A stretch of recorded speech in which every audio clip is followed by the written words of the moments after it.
మీ మోకాల నొప్పులకు ఎటువంటి సర్జరీ లేకుండా ఎపియాన్ పెయిన్ క్లినిక్ అందిస్తున్న అత్యాధునిక చికిత్స.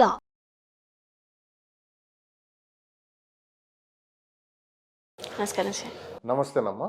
పొడువుగా ఉన్న వాళ్ళ దాంట్లో క్యాన్సర్ రిస్క్ ఉంది అని అంటున్నారు కదా, అది ఎంతవరకు నిజం అసలు? ఇది చాలా వరకు అపోహ, పొడవుగా ఉన్న వాళ్ళలో క్యాన్సర్ వస్తుంది అని. కానీ చాలా స్టడీస్ ఉన్నాయన్నమాట. పీర్ టు పీర్ కంపారిజన్స్ అంటాం. అంటే అలవాట్లు అన్నిటిని బట్టి మ్యాచ్ డేటా ఉంది. యూజువల్గా పొడవు ఉన్న వాళ్ళ లైఫ్ ఎక్స్పెక్టెన్సీ కొంచెం తక్కువ ఉంటుంది when compare to short people. మీరు గమనిస్తూ ఉంటారు, చాలా తెలుగులో పాత సామెత కూడా ఉంది, పొట్టివాళ్ళు గట్టివాళ్ళు అని. అలా చూస్తే అది దాని పరంగా డేటా ఉంది. కానీ క్యాన్సర్ విషయంలో పొడవు వాళ్ళకి ఎక్కువ క్యాన్సర్ వస్తుంది అలాంటిది ఎక్కడా లేదండి. ఇది లైఫ్ ఎక్స్పెక్టెన్సీ అనేది క్యాన్సర్ వల్ల తగ్గచ్చు, డయాబెటీస్ వల్ల తగ్గచ్చు, బ్లడ్ ప్రెషర్ వల్ల తగ్గచ్చు, హార్ట్ డిసీజ్ వల్ల తగ్గచ్చు, ఇన్ఫెక్షన్స్ డిసీజ్ వల్ల తగ్గచ్చు.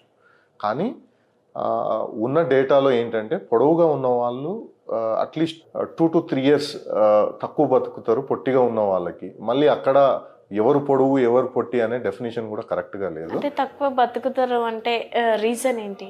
ఇది ఇన్సులిన్ లైక్ గ్రోత్ ఫ్యాక్టర్ అనేది is the main reason. People have scientific data has demonstrated that insulin growth factor ఎక్కువగా సెక్రీట్ చేసే వాళ్ళలో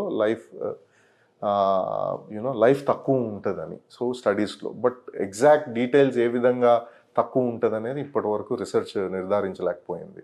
సో అంతేగాని క్యాన్సర్కి దానికి సంబంధం లేదు. ఈ క్యాన్సర్ పేషెంట్స్ అదే పొట్టి వరకైనా పొడి వరకు ఎవరికి వచ్చినా వాళ్ళ లైఫ్ స్టైల్ అనేది ఎలా ఉండాలి? సో లైఫ్ స్టైల్ అనేది same, like stop smoking, stop usage of tobacco, alcohol in moderation. Alcohol moderation అంటే దానికి WHO గైడ్ లైన్స్ ఉంటాయి.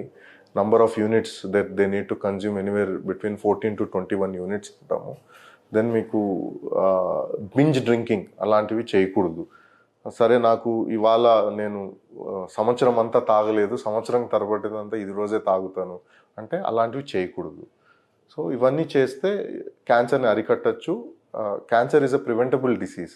అదర్ దెన్ జెనెటికల్లీ వచ్చే క్యాన్సర్స్ తప్పితే చాలా వరకు cancers are preventable by following healthy life style. Once cancer వచ్చింది అంటే దానికి ట్రీట్మెంట్ అదంతా ప్రాసెస్ ఎలా ఉంటుంది? ఇప్పుడు క్యాన్సర్ వచ్చిన తర్వాత ఫస్ట్ ఏంటి స్టేజింగ్ వర్కప్ జరగాలి. అది బ్రెస్ట్ క్యాన్సరా లేదా స్టమక్ క్యాన్సరా, కోలాన్ క్యాన్సరా, లంగ్ క్యాన్సరా, దాన్ని బట్టి స్టేజింగ్ వర్కప్ జరుగుతుంది. స్టేజింగ్ వర్కప్ని బట్టి క్యూరబుల్ డిసీజ్ అయితే ఎవ్రీ స్టేజ్కి తగ్గట్టు అప్రాప్రియేట్ ట్రీట్మెంట్ గైడ్ లైన్స్ ఉంటాయి, దాని పరంగా ట్రీట్మెంట్ ఉంటుంది. స్టేజ్ 4 వరకు, స్టేజ్ 4 క్యాన్సర్ అనేటివి చాలా వరకు నయం కాని జబ్బులు. కానీ ఈ మధ్యన కొత్తగా స్టేజ్ 4లో కూడా ఆలిగోమెటాస్టాటిక్ డిసీజ్ అని కొత్తగా వస్తుంది.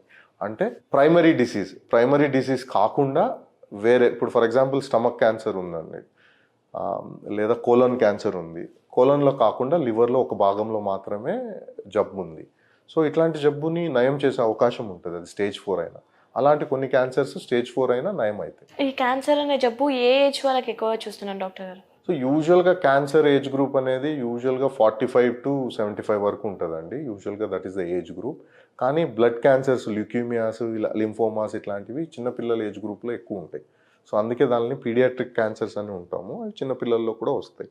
కానీ సాలిడ్ ట్యూమర్స్ ఇట్లన్నీ చూస్తే యూజువల్గా 45 to 75 ఏజ్ గ్రూప్లో ఎక్కువ ఉంటాయి. ఇప్పుడు మన తాతలకి లైక్ అమ్మమ్మలకి అలా జెనెటిక్ పరంగా కూడా ఏదైనా వచ్చే ఛాన్సెస్ ఉంటాయా?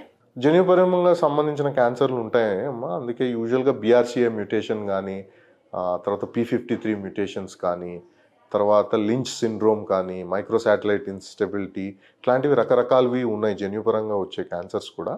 కానీ దీన్ని జీన్ని వేరియబుల్ పెనెట్రెన్స్, ఆ ప్రాబ్లం ఉంటే అందరికీ వస్తుందని కాదు, బట్ వచ్చే ఛాన్సెస్ ఎక్కువ ఉంటాయి. 70 to 80% ఉంటాయి. 100% వస్తుందని కాదు.